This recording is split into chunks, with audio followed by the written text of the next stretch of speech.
Kamusta? Sa video na ito, ipapakita ko sa inyo kung paano paano tingnan at magkomento sa YouTube video.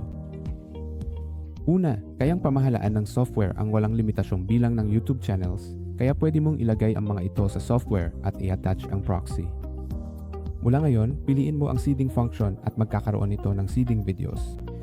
Kailangan mo lang kopyahin ang link ng iyong YouTube video. Halimbawa, kukopyahin ko ang aking video. Ngayon, pupunta tayo sa aking channel at dito makikita ang link.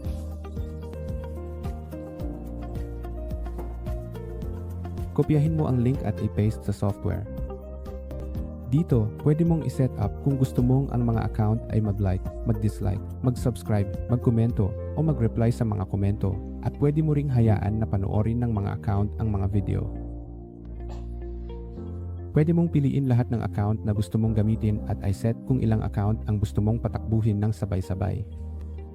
Ngayon, ay click mo lang ang start at bubuksan ng software ang lahat ng YouTube channel para panoorin ang iyong video.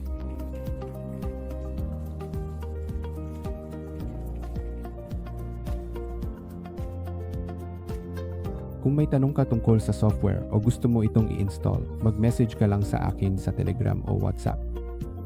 Gagabayan kita. Salamat!